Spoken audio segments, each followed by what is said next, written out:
السلام عليكم ورحمة الله وبركاته.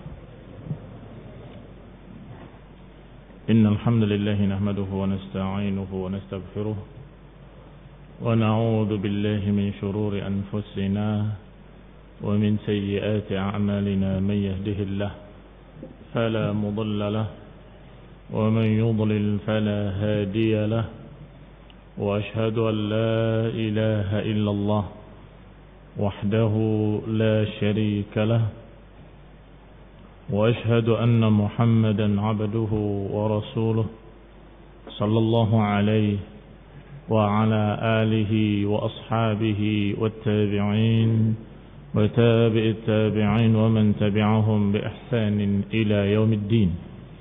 يا أيها الذين آمنوا اتقوا الله حق تقاته ولا تموتن إلا وأنتم مسلمون. يا أيها الناس اتقوا ربكم الذي خلقكم من نفس واحدة وخلق منها زوجها وبث منهما رجالا كثيرا ونساء واتقوا الله الذي تساءلون به والأرحام إن الله كان عليكم رقيبا.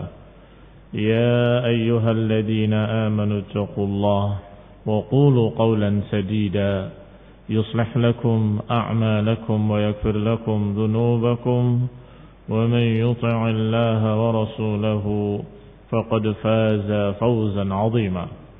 أما بعد فإن خير الحديث كتاب الله وخير الهدي هدي محمد صلى الله عليه وعلى آله وسلم وشر الأمور محدثاتها فإن كل محدثة بدعة وكل بدعة ضلالة وكل ضلالة في النار. إخواني في الدين أعزكم الله. Alhamdulillah, kita sudah selesai membahas prinsip ahlu sunnah wal jamaah wa ashabul hadith, bahwasanya Al-Quran adalah kalamullah, bukan makhluk. Dan kemudian bantahan-bantahan para ulama kepada Jahmiyah wa Mu'tazilah dan juga jelmaan-jelmaannya, yakni metamorfosisnya, yaitu al-lafdhiyah, yang dikatakan oleh Imam Ahmad rahimahullah al-lafdhiyatu Jahmiyah, bahwa lafdhiyah adalah Jahmiyah. Dan dikatakan oleh Imam Abu Uthman As-Sabuni rahimahullah, benarlah beliau Imam Ahmad rahimahullah, yakni Imam As-Sabuni menukil ucapan Ibnu Mahdi, bahwasanya apa yang dikatakan oleh Imam Ahmad benar, sahih, sadaq. Kenapa? Karena memang Jahmiyah menyatakan Quran makhluk, sedangkan lafdhiyah tadarraju, lafdhiyah bertahap menuju kepada Quran makhluk. Maka langsung disamakan oleh Imam Ahmad bahwa lafdhiyah tujuannya juga Jahmiyah nantinya. Sesungguhnya ada aliran lain lagi yang juga jelmaan dari Jahmiyah. Begitu lafdhiyah ketahuan juga, sampai-sampai Imam Ahmad mengatakan juga ada kalimat lainnya bahwa lafdhiyah itu syarrun minal Jahmiyah. Wa hukiya anhu aydan annahu qala al-lafdhiyatu syarrun minal Jahmiyah. Bahwa lafdhiyah bahkan lebih jahat daripada Jahmiyah. Kenapa lebih jahat? Karena lebih menipu. Kalau lebih menipu, lebih banyak memakan korban. Maka dikatakan haula'i al-lafdhiyah syarrun minal Jahmiyah. Mereka orang-orang yang membicarakan lafaz saya makhluk, lafaz saya makhluk, sesungguhnya mereka Jahmiyah tetapi lebih jahat. Kenapa? Karena lebih menipu. Ada aliran lain, yaitu kelompok yang menyatakan dengan kalimat Al-Quran kalamullah kemudian titik. Apa bedanya dengan ahli sunnah? Ahli sunnah menyatakan Quran kalamullah, bukan makhluk. Kalau mereka Al-Quran kalamullah, Al-Quran itu ucapan Allah. Makhluk atau bukan makhluk? Saya nggak mau bicarakan. Pokoknya Quran itu ucapan Allah SWT. Ini juga ikhwan fillah azakumullah tidak kalah samarnya dengan lafdhiyah yang dijuluki dengan waqifiyah. Waqifiyah itu waqafa, berhenti pada kalimat Al-Quran kalam Allah kemudian titik. Tidak mau menyatakan ghairu makhluk. Kenapa? Karena mereka mengatakan dalam hatinya Quran itu ucapan Allah. Tetapi bukan berarti Allah berbicara. Allah menciptakan ucapan. Itu ucapan Allah. Allah menciptakan ucapan, jadi itu ucapan Allah. Sehingga kalau mereka yang sudah bau Jahmiyah menyatakan Quran kalam Allah kemudian titik, kita tuntut. Ucapkan bukan makhluk. Oh enggak. Adapun itu saya tidak berpendapat. Saya abstain. Pokoknya Quran ucapan Allah, titik. Saya tidak mau melanjutkan kata-kata selain itu. Orang ini berarti termasuk golongan waqifiyah yang hanya menyatakan Quran ucapan Allah, kemudian dalam hatinya menyatakan dan Allah menciptakan ucapan. Sesungguhnya sama. Dia juga Jahmiyah. Tidak berbeda dengan lafdhiyah, tidak berbeda dengan Jahm bin Safwan dan pengikut-pengikutnya. Hanya saja lebih samar lagi, dia berkata dengan kalimat yang bersayap. Dan itu kebiasaan ahlul bid'ah, memakai kalimat yang bersayap. Maka para ulama seperti Imam Ahmad rahimahullah menyatakan lafdhiyah dan waqifiyah adalah ahlul bid'ah, bahwa mereka adalah Jahmiyah. Kata Syekh Rabi hafizahullah, ma hiya wajhun nazar atau wijhatu nazar Imam Ahmad fi tabdi'ihim. Apa sisi pendalilan Imam Ahmad membidahkan mereka? Kaifa badda'ahum aw hakama alaihim bi annahum jahmiyah aw syarrun minal jahmiyah. Apa alasan Imam Ahmad menyatakan kelompok ini sebagai Jahmiyah, bahkan dikatakan syarrun, lebih jahat dari Jahmiyah? Kata Syekh Rabi, alasannya li'annahum laisa lahum salafun. Laisa lahum salafun fi hadzal lafz. Karena mereka tidak memiliki salaf. Karena mereka tidak memiliki pendahulu dari kalangan salaf yang berbicara masalah itu. Siapa yang membicarakan masalah lafaz dari sahabat? Kalau lafaz saya, tak ada. Siapa yang membicarakan masalah lafaz dari murid-muridnya para sahabat? Kalau lafaz saya, tak ada. Kenapa tiba-tiba muncul di masa Khalifah Al-Ma'mun atau setelahnya di masa Al-Mutawakkil? Karena Mutawakkil sudah memberantas dan sudah membebaskan Imam Ahmad, bahkan memuliakan Ahlus Sunnah, maka mulai mereka kalah. Kok tiba-tiba muncul lafaz saya? Ini perkara baru yang tidak dikenal oleh salaf.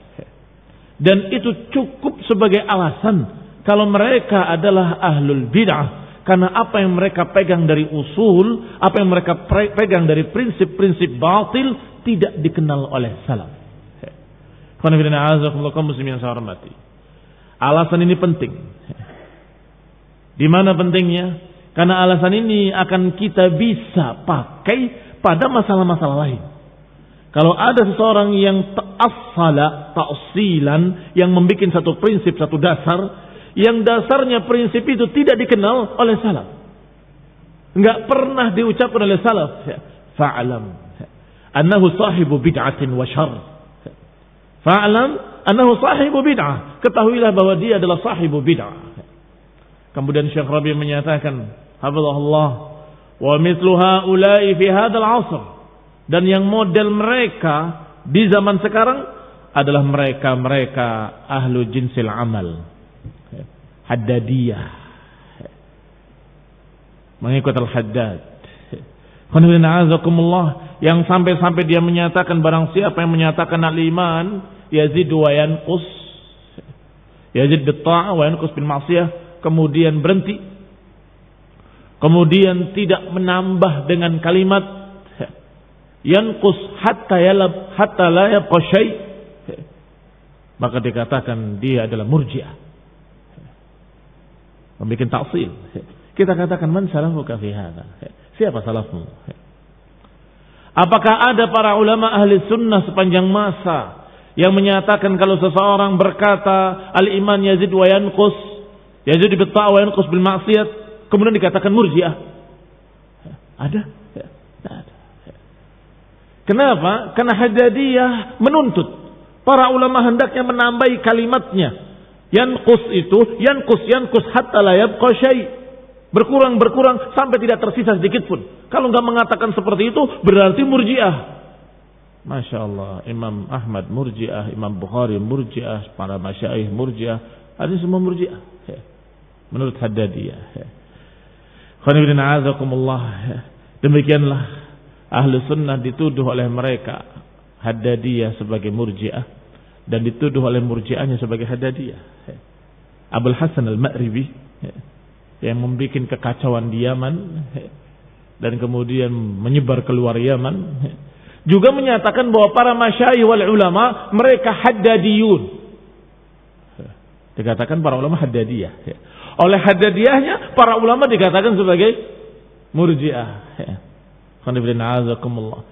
Karena apa? Karena mereka membuat taksil, membuat usul, membuat prinsip-prinsip baru yang tidak dikenal oleh salaf. Imam Ahmad menyatakan dengan tegas bahwa lafziyatu syarrun minal jahmiyah, karena ucapan mereka, prinsip mereka tidak dikenal oleh salaf. Demikian pula mereka waqifiyah yang tidak mau berkomentar karena mengimbangi ahlul bid'ah. Saya tidak komen. Pokoknya Quran ucapan Allah. Mau Allah berbicara dengan ucapan, mau Allah menciptakan ucapan, wallahu a'lam. Pokoknya itu ucapan Allah. Mau diciptakan atau diucapkan saya nggak ngerti. Abstain. Mereka juga sama. Ahlul bid'ah. Kenapa? Karena tidak dikenal oleh salaf. Ini penting, barakallahu fikum. Satu perkara yang menyelisih prinsip-prinsip salaf, cukup seseorang dikatakan dhal. Cukup dikatakan sebagai bid'ah atau sahibu bid'atin wa syarr, pemilik kebid'ahan dan kejelekan. Kemudian diriwayatkan oleh Imam Abu Uthman As-Sabuni rahimahullah, akhbarana Al-Hakim Abu Abdullah Al-Hafidh, yaitu Imam Hakim rahimahullah. Qala haddatsana Abu Bakar ibn Muhammad ibn Abdullah Al-Jirahi bimaru. Abu Bakar Muhammad ibn Abdullah ibn Muhammad ibn Abil Jirah dari Maru. Maru atau Muru dikenal negeri atau kota yang paling terkenal di Khurasan. Kenapa paling terkenal? Karena muncul dari Muru sekian para ulama kibar, ulama besar. Keluar dari sana dari Muru seperti Imam Ahmad bin Hanbal, Sufyan ats-Tsauri, Abdullah bin Mubarak dan lain-lainnya, semuanya dari Muru. Termasuk beliau Abu Bakar Muhammad bin Abdullah ibn Muhammad ibn Abil Jirah juga dari Muru. Apa nisbatnya ke Muru? Kalau nisbat ke Khurasan, Al-Khurasani. Iya kan? Kalau ke Kufah, apa nisbahnya? Al-Kufi. Kalau dari Maru, apa nisbahnya? Marawi? Nisbahnya bukan seperti itu. Nisbahnya agak berbeda jauh. Al-Marwazi. Nisbahnya Al-Marwazi. Kalau kita dengar ulama diakhiri dengan nisbah Al-Marwazi dari Maru. Maka beliau juga Al-Jirahi disebut dengan kalimat nisbah Al-Marwazi. Abu Bakar Muhammad bin Abdullah bin Muhammad bin Abil Jirah Al-Marwazi, ini dari Maru. Al-Jirahi, dan beliau seorang yang adil, hafidh, seorang yang adil dan hafidh. Beliau meriwayatkan dari Yahya ibn Sasuyah dan Abdullah ibn Yahya Al-Qadi As-Sarkhasi. Demikian rahimahullah. Qala sami'tu Abdullah Ibn al-Mubarak Al-Marwazi, juga dari Maru. Beliau Abdullah Ibn al-Mubarak Ibn Wadih Al-Hamdali Bilwala, Al-Hamdali Bilwala, walanya pada Hamdal. Al-Marwazi dari Maru, nisbah kepada Maru. Wa Abu Abdullah Abu Abdurrahman kunyahnya Abu Abdurrahman. Beliau al-imam, al-hafidh, alim zamanih, alim di zamannya. Dan dikatakan oleh Imam Adz-Dzahabi memuji beliau adalah fakhrul mujahidin wa qudwatul zahidin. Beliau adalah kebanggaan para mujahidin dan beliau adalah teladan para zahidin. Jarang sekali ulama yang terkumpul padanya dua perkara ini. Ada yang terkenal zuhudnya tapi tidak terkenal masalah jihadnya. Ada yang terkenal jihadnya, tidak terkenal zuhudnya. Tetapi beliau zuhudnya terkenal, jihadnya juga terkenal. Sampai dikatakan fakhrul mujahidin wa qudwatu az-zahidin. Teladannya para orang-orang zuhud dan kebanggaan para mujahidin. Beliau zahid, sangat ahli ibadah yang dikenal. Tetapi ketika jihad, dia paling depan. Sudah dilarang oleh semua murid-muridnya, kawan-kawannya, sahabat-sahabatnya. Engkau memiliki ilmu yang banyak. Kalau engkau terbunuh, kepada siapa kami akan belajar? Jangan berangkat. Engkau biarkan, engkau memiliki udzur. Engkau memiliki demikian-demikian. Ini bukan fardu ain, masih fardu kifayah. Cukup kami. Berangkat mereka berjihad. Ternyata Ibnu Mubarak sudah di depan dengan menutup wajahnya dengan lisan. Ikut jihad fisabilillah. Dan beliau adalah orang yang sangat pantas untuk menulis kitab jihad. Beliau menulis kitab tentang jihad. Dan kata para ulama, sungguh dia orang yang paling pantas untuk menulis buku itu. Karena memang membuktikan dengan prakteknya, dengan fi'ilnya. Maka dikenal, kata Imam Az-Zahabi, fakhrul mujahidin wa qudwatuz zahidin. Kebanggaan para mujahidin dan teladan para orang-orang yang zuhud. Beliau penulis kitab-kitab Al-Tasanif, An-Nafi'ah, dan juga termasuk orang ahli rahalat yang banyak rihlah, perjalanan mencari ilmu. Afna umrahu fil asfar, habis umur beliau dalam safar-safarnya, safar haji, safar jihad, dan safar dagang, safar cari ilmu. Habis umurnya safar, haji, jihad, dagang, tentunya cari ilmu bitariqil aula. Beliau meriwayatkan riwayat-riwayat dari Malik bin Anas, wa Thawri, wa Syu'bah, wal Auza'i, wa Khalq, dan lain-lain. Sedangkan yang meriwayatkan dari beliau, annahu Yahya ibn Ma'in. Yang meriwayatkan dari beliau diantaranya adalah Yahya ibn Ma'in, wa Abu Bakar ibn Abi Syaibah, wa Khalq, dan lain-lainnya. Qala Ahmad ibn Hanbal, Imam Ahmad memuji beliau, lam yakun fi zaman Ibn al-Mubarak atlab al-ilm minhu. Kata Imam Ahmad, tidak ada di zaman Ibn Mubarak orang yang atlab lil ilm, yang paling mencari ilmu, yang paling semangat mencari ilmu. Tidak ada yang lebih daripada Abdullah Ibn Mubarak rahimahullah. Tufiya fi Ramadan, meninggal beliau di bulan Ramadan. Demikian ditulis dalam tarikh Baghdad pada tahun 181 Hijriah. Dan beliau pula yang menasehati beberapa ulama yang zuhud. Dan ketika jihad beliau dalam keadaan tidak berangkat.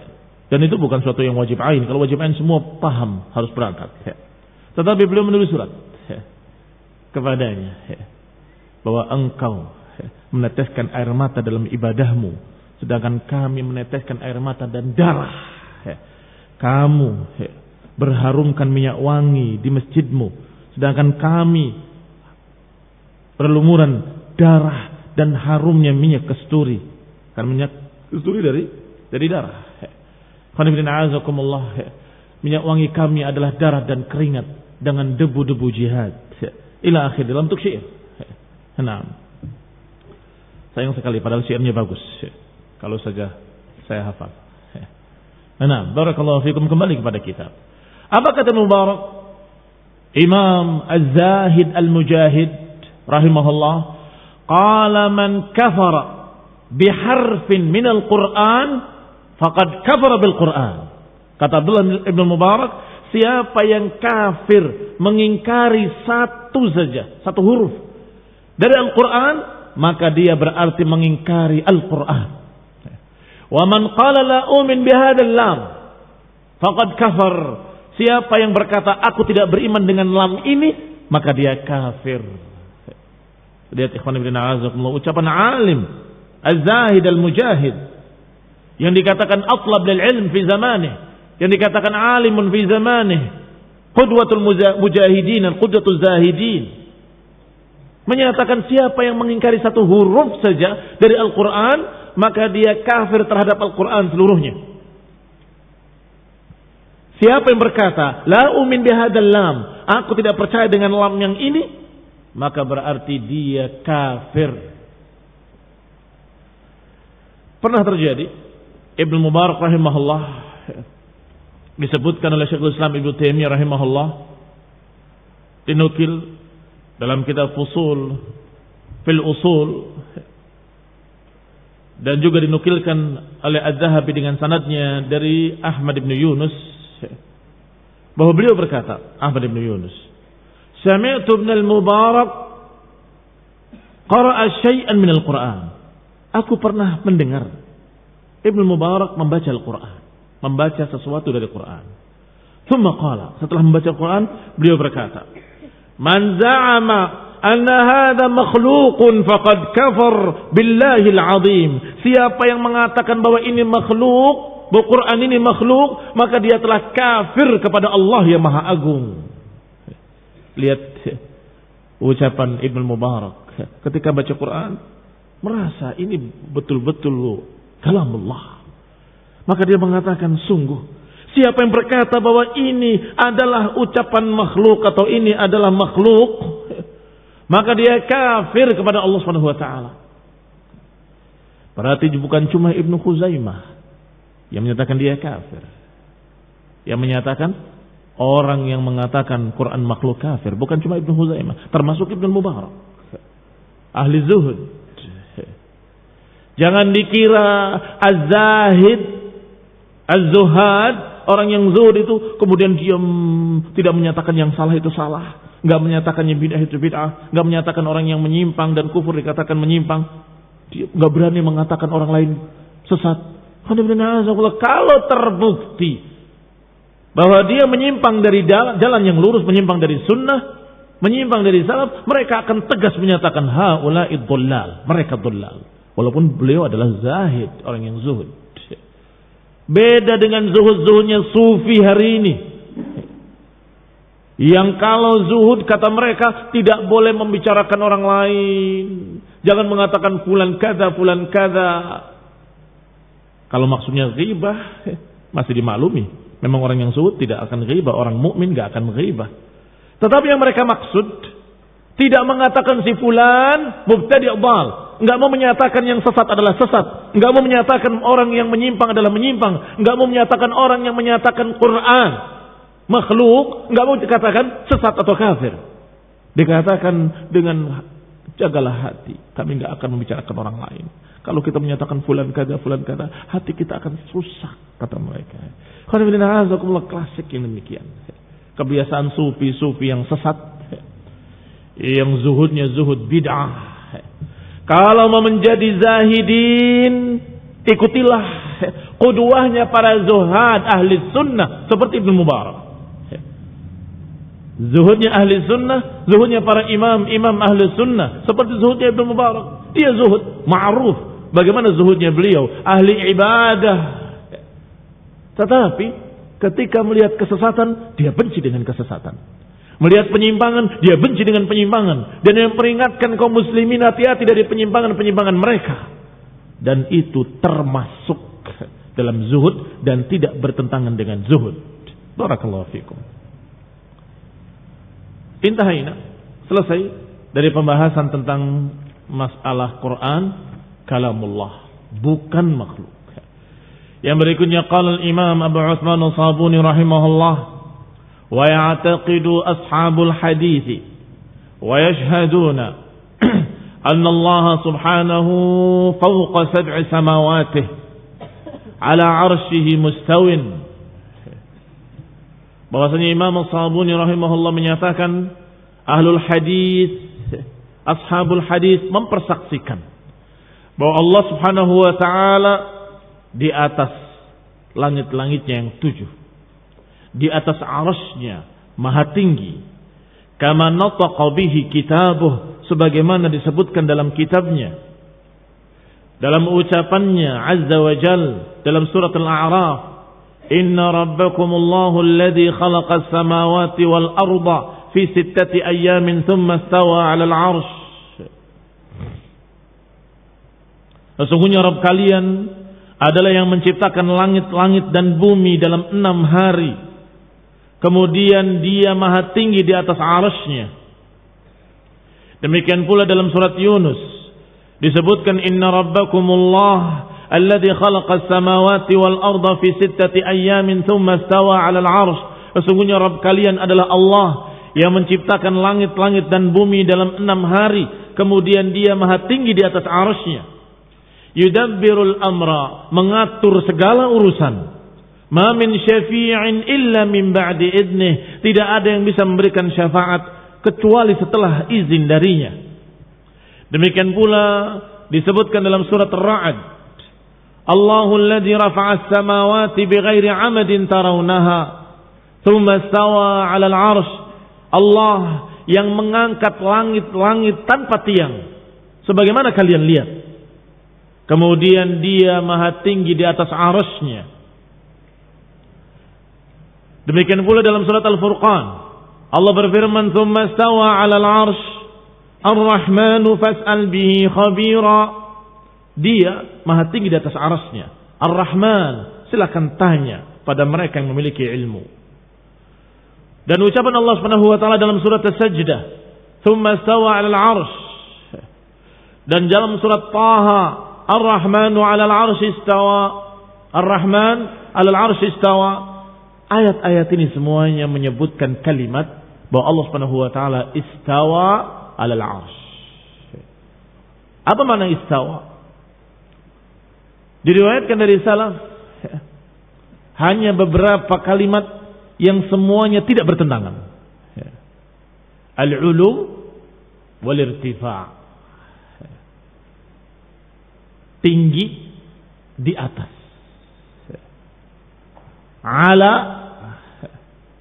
wartafa'a. Berarti apa istawa 'alal 'arsy?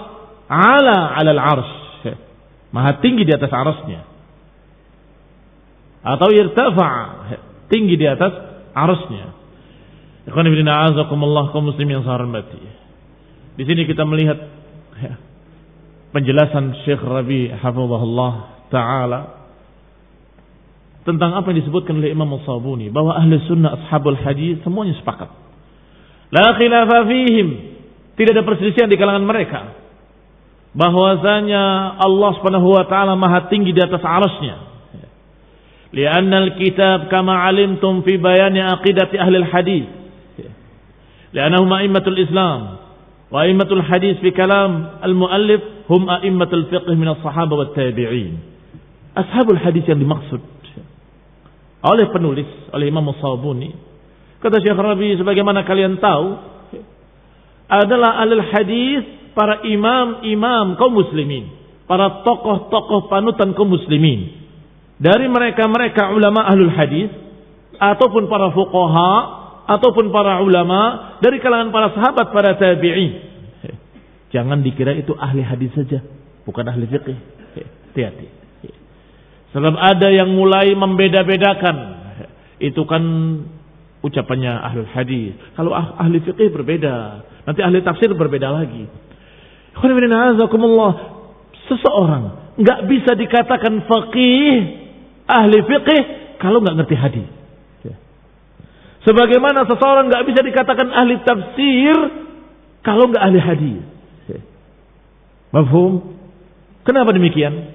Karena nggak mungkin menerangkan fiqh dalam keadaan dia tidak ngerti hadis. Diterangkan dengan apa fiqhnya? Ya tentunya dengan hadis-hadis. Demikian pula tafsir. Bagaimana menafsirkan Al-Quran tanpa riwayat-riwayat dari salaf, tanpa riwayat dari Rasulullah SAW, tanpa hadis-hadis.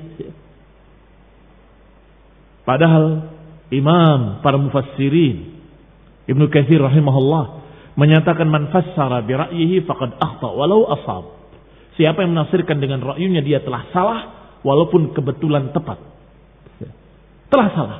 Karena caranya salah. Nafsirkan birra'i. Berarti yang benar apa? Bagaimana menafsirkan yang benar wahai Ibnu Katsir? Beliau menyatakan menafsirkan itu adalah ayat dengan ayat yang lain. Menafsirkan ayat dengan hadis-hadis yang sahih. Dan menafsirkan ayat dengan apa yang dipahami oleh para sahabat. Ridwanullah alaihim ajma'in. Ini tafsir bil ma'thur namanya. Tafsir bil ma'thur. Berarti siapa yang dikatakan ahli tafsir, mesti ahli hadis. Siapa dikatakan ahli fiqh, maka dia mesti ahli hadis.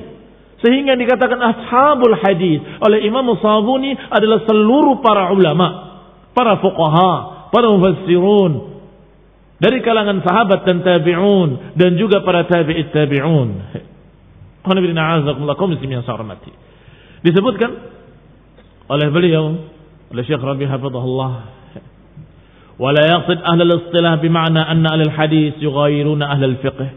Tidak dimaksud bahwa ahli hadis berarti bukan ahli fiqh. Bukan itu yang dimaksud. Tetapi yang dimaksud adalah tokoh-tokoh para ulama. Bahwa mereka semua mempersaksikan.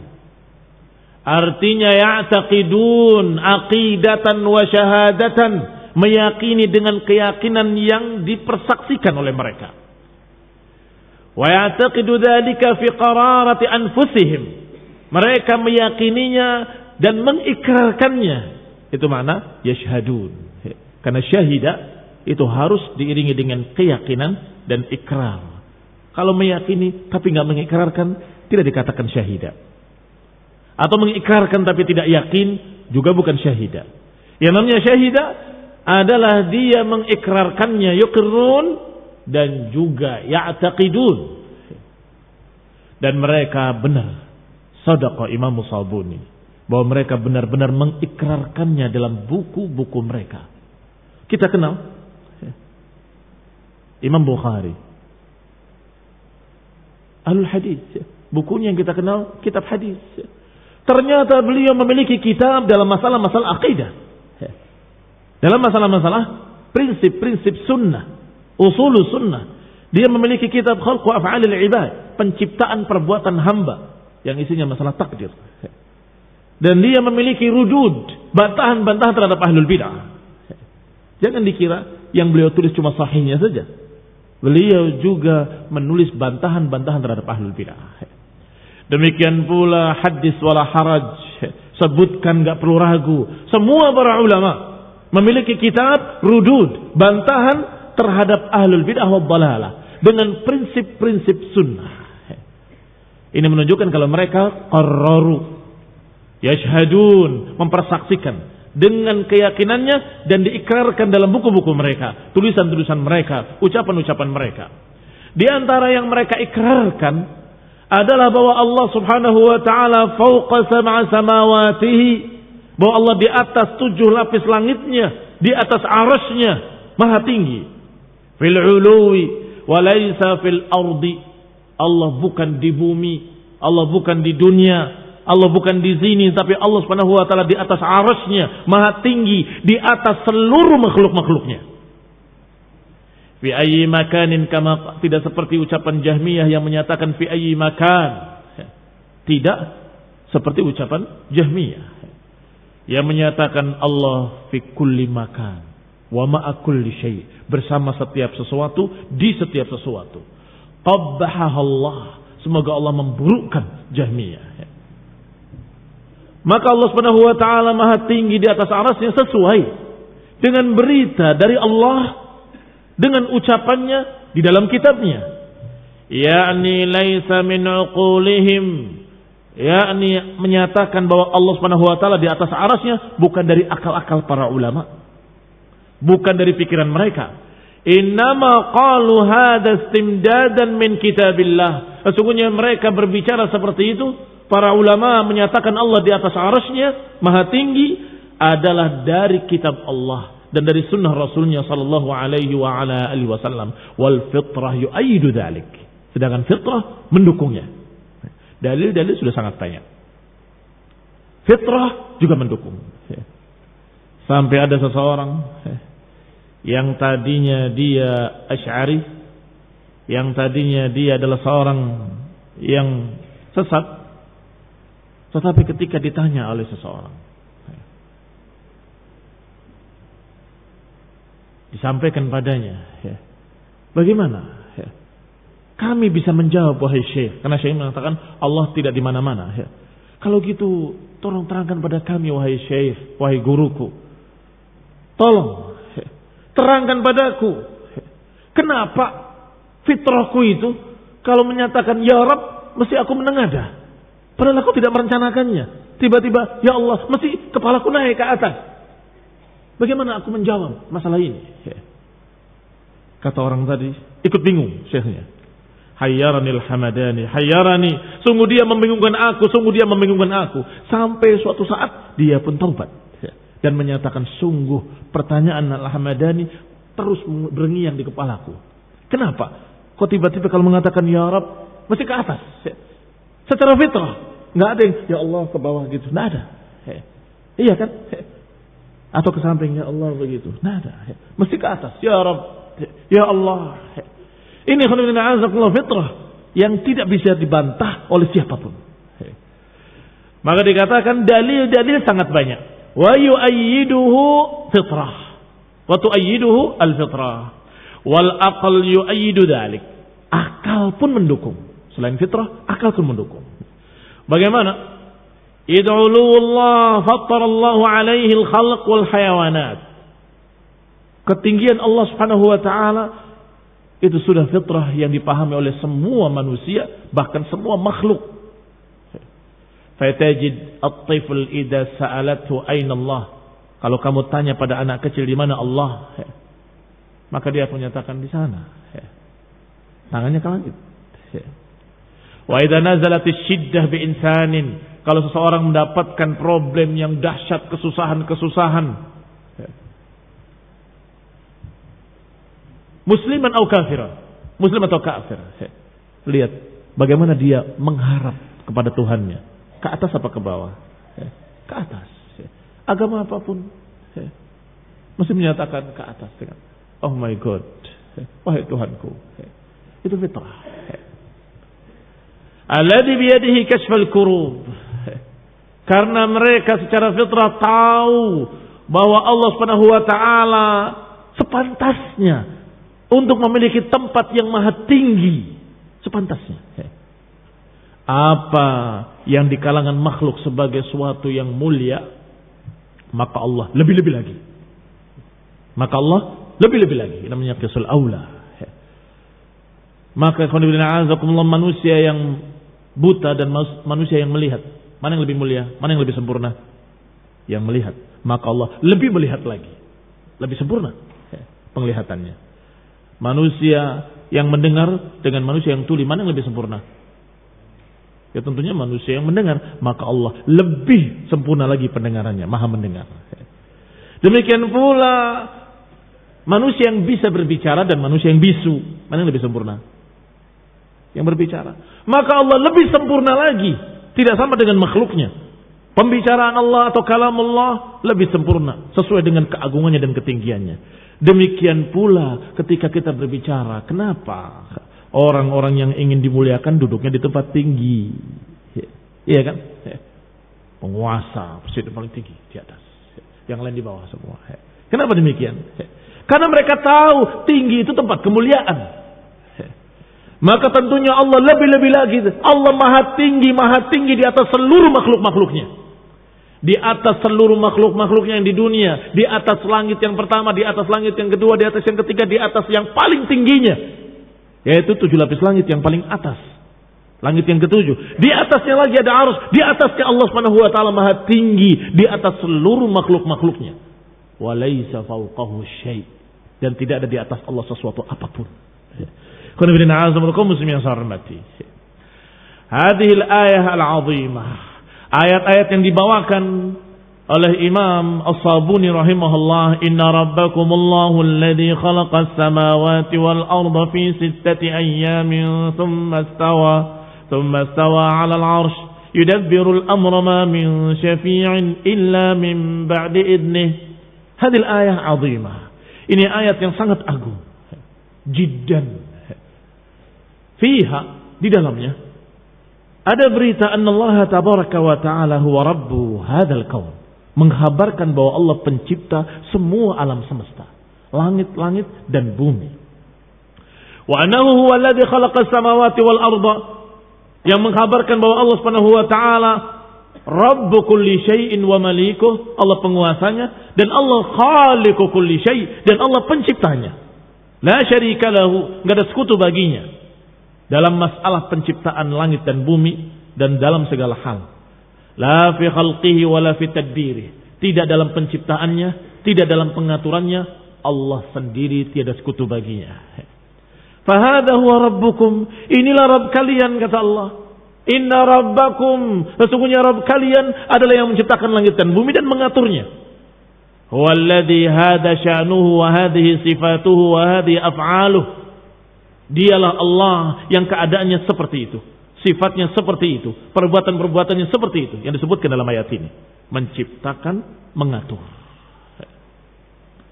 Ala 'azamatihi, sesuai dengan keagungannya, bahwa dia mustahiq lil ibadah, maka dia sangat pantas, sangat layak untuk diibadahi sendirinya.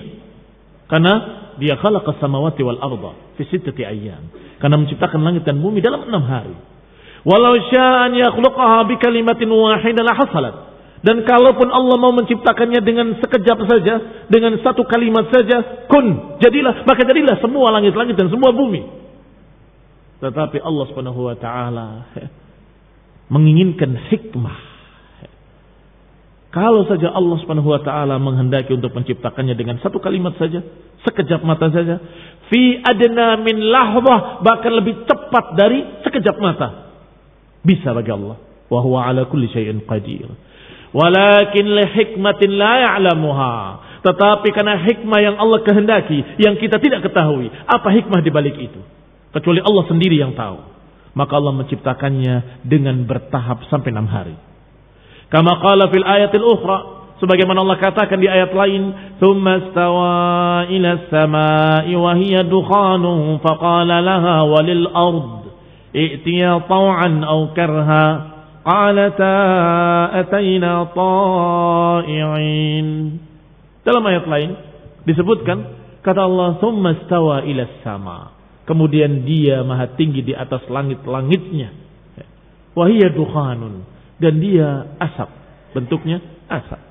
Faqala laha walil ard, Allah katakan kepada langit dan bumi, i'tiya, datanglah, taw'an au karha, dengan sukarela ataupun dengan terpaksa. Maka berkatalah langit dan bumi, ataina ta'i'in, kami datang dengan taat. Fa hikmatuhu iqtadat an yakhluqa as-samawati wal ardh fi 6 ayyam. Maka hikmah Allah menghendaki untuk menciptakan langit dan bumi dalam 6 hari. Fal ardu khalaqaha fi 4 ayyam wa hiya asghar min as-samai bikatsir bima la yuqas. Bumi diciptakan oleh Allah Subhanahu wa taala dalam 4 hari. Padahal bumi lebih kecil dibandingkan dengan langit. Bikatsir, lebih kecilnya bikatsir, dengan sekian kali lipatnya. Bimana yuqas, dengan tidak bisa dibandingkan. Bumi dibandingkan dengan benda-benda langit, sangat berbeda jauh, nggak bisa dibandingkan. Kalau kalian, pernah saya mendengar ada yang berkata, kalau kalian melihat ada sinar matahari masuk ke rumah kalian, ada yang terbang-terbang itu, kalau buminya sekecil itu, ada bintang yang segede bumi ini, perbandingannya. Barakallahu fikum. Dan itu di mana? Bintang yang besarnya segede bumi, kalau buminya sekecil yang terbang-terbang tadi, dan jendela rumah kalian di langit. Tetapi hikmah Allah, kenapa menciptakan bumi 4 hari? 2 harinya menciptakan langit. Was-sama khalaqaha fi yawmain. Kenapa? Jawabannya sama seperti tadi. Li hikmatin. Karena hikmah yang Allah kehendaki, yang kita tidak ketahui. La ya'lamuha illahu.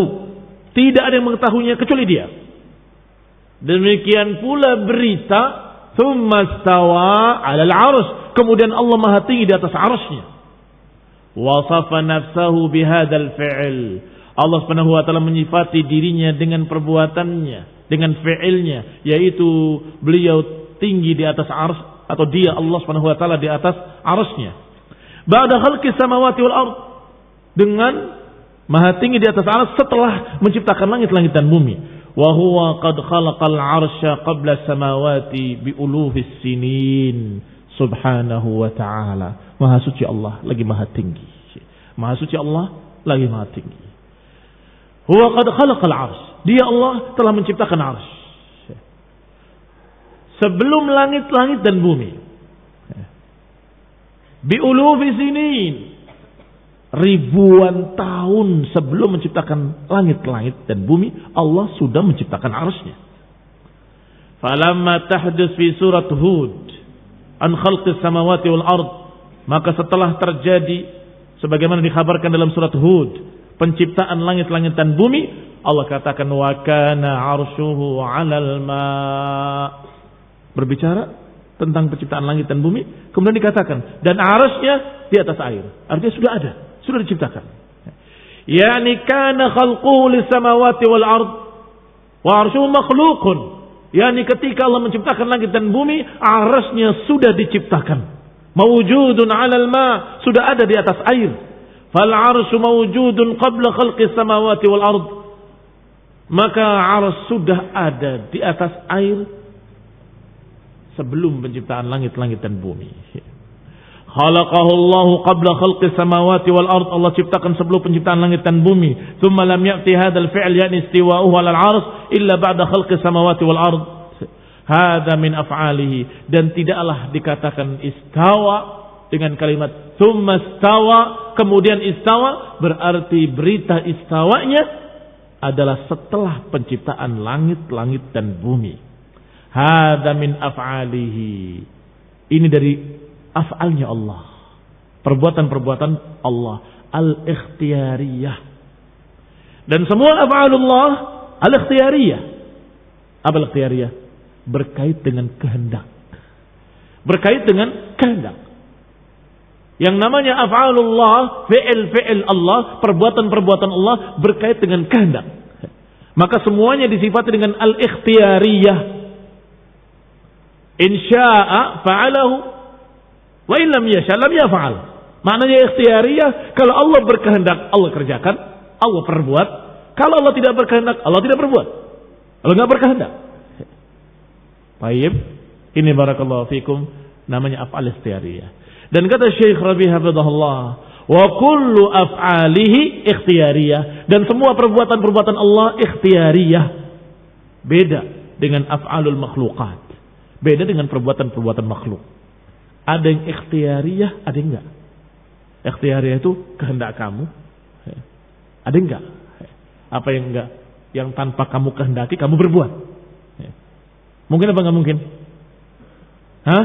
Mungkin kalau bagi makhluk. Kadang-kadang ngelindur, ngambil sesuatu dibuang, pecah. Kaget sendiri dia. Apa yang pecah tadi? Padahal dia yang berbuat. Ini bagi Allah maha suci, tidak mungkin. Af'alullah ikhtiyariyah, semua perbuatan-perbuatan Allah ikhtiyariyah, berkait dengan kehendaknya. Insya'a fa'alahu wa illam yasha' lam yaf'al. Adapun Jahmiyah, pengikut Jahm bin Safwan, yaqulun istawa 'alal 'arsy ay istaula 'alal 'arsy. Istawa 'alal 'arsy katanya istaula, menguasai arsy. Yani hadzal ladzi hasala ba'da khalqis samawati wal ard innama huwa al-istila wal qahr. Perhatikan caranya Syekh Rabi hafizahullah. Dikisahkan dulu tentang penciptaan langit dan bumi, kemudian tsumma istawa, kemudian istawa. Berarti istawa itu setelah penciptaan langit dan bumi. Setelah penciptaan langit dan bumi baru kemudian Allah istawa 'alal 'arsy. Baik. Kalau diartikan seperti Jahmiyah, kalau diartikan seperti Asy'ariyah, kalau diartikan seperti mereka ahlul bid'ah, bahwa maknanya istawa adalah menguasai, berarti maknanya setelah diciptakan langit dan bumi baru menguasai arsy. Lah sebelumnya enggak menguasai arsy. Kan pakai summa istawa, kemudian istawa. Artinya sebelumnya enggak menguasai.